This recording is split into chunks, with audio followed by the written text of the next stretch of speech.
HIIT versus steady state cardio. This debate never really dies, and honestly, both sides have a point.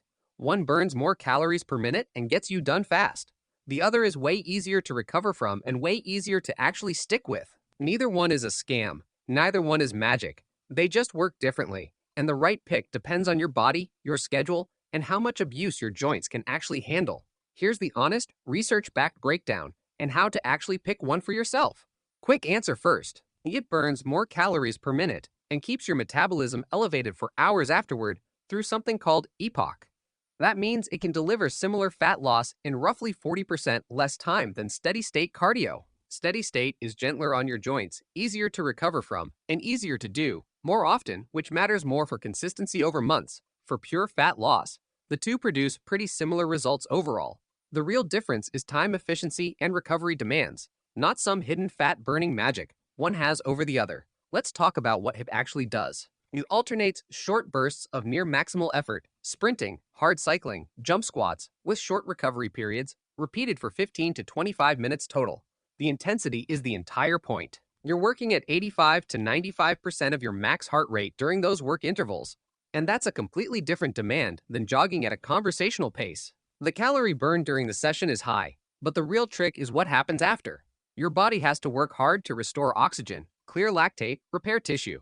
That's excess post-exercise oxygen consumption, or EPOC, and it keeps your metabolism elevated for hours after you're done. Because the intensity is so high, sessions are naturally shorter, and research consistently shows HIIT can match steady state's fat loss, results in about 40% less total time.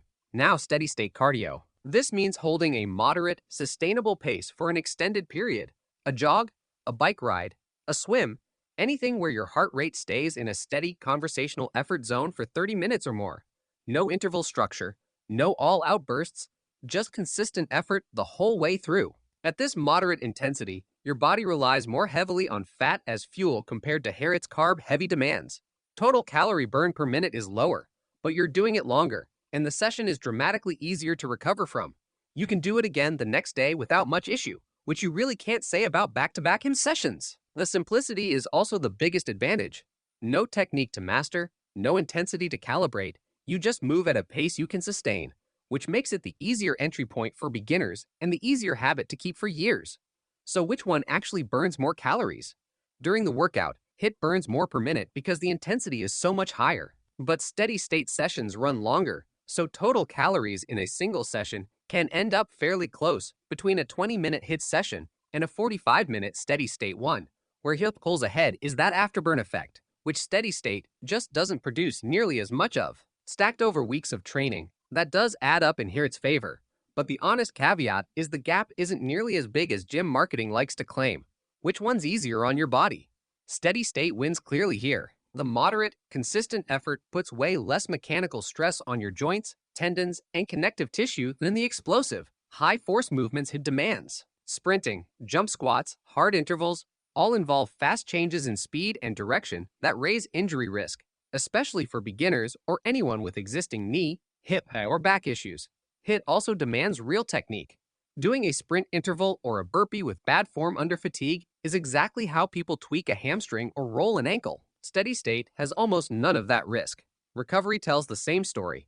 A hard HIIT session taxes your nervous system enough that you typically need 24 to 48 hours before going hard again. Steady state is gentle enough to do daily without digging yourself into a recovery hole, which matters a lot if you're also lifting weights and need fresh legs for squat day. Now, which one's easier to actually stick with? This is where steady state quietly wins for most people, even without the hype. It is genuinely unpleasant if you're doing it right. That's just the nature of near maximal effort, and a lot of people who start strong with, but burn out within a few weeks because dreading a workout is a fast way to stop showing up. Steady state is boring to some, but boring is sustainable. You can watch a show, listen to a podcast, zone out, and still get the work done. Let's talk mistakes, because plenty of people do either style faithfully and still don't lose weight. Doing HIIT every single day is a fast track to burnout or injury. That intensity demands real recovery. Treating steady state as a free pass to eat more is another one. A 45-minute jog burns fewer calories than most people think, and it's easy to reward yourself with more food than the workout actually earned. Skipping the warm-up before HIIT is a classic injury cause. And picking one style and ignoring strength training entirely leaves a lot on the table, since resistance training protects the muscle you have while you're in a calorie deficit, something neither cardio style does well on its own.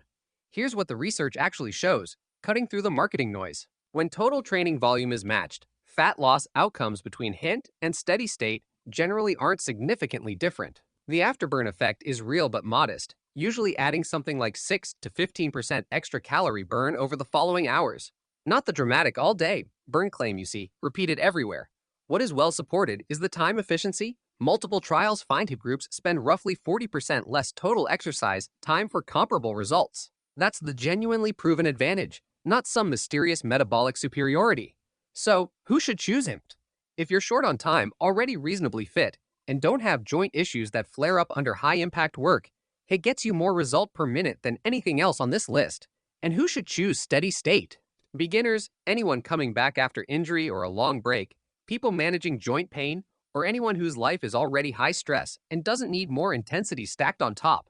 Here's the good news, you don't actually have to choose. A common, well-supported split is to 2-3 HIIT sessions a week for the time-efficient burn, plus to 2-3 steady-state sessions for easier recovery and extra weekly volume. This combination hedges against the downside of each. That alone risks burnout. Steady state alone leaves some efficiency on the table. Mixing both gives your joints a break from constant high-impact work while still getting that metabolic boost. If you're new to structured cardio, build a steady-state base for a few weeks before adding HIIT so your joints and cardiovascular system have some conditioning behind them before you ask for maximal effort. Bottom line, base your decision on your actual life, not on which one sounds more hardcore. Short on time with healthy joints? It gets you more per minute. New to exercise or managing joint issues? Steady state is the lower risk. Higher adherence. Choice that still gets real results either way. Pairing your cardio with real strength training and enough protein will do more for your body composition long term than obsessing over which style burns 40 more calories in a session. If you want the full breakdown with all the numbers, the sample workouts, and the complete programming guide, the full article is linked right below this video on the Fitness Road blog. Thanks for watching, and I will see you in the next one.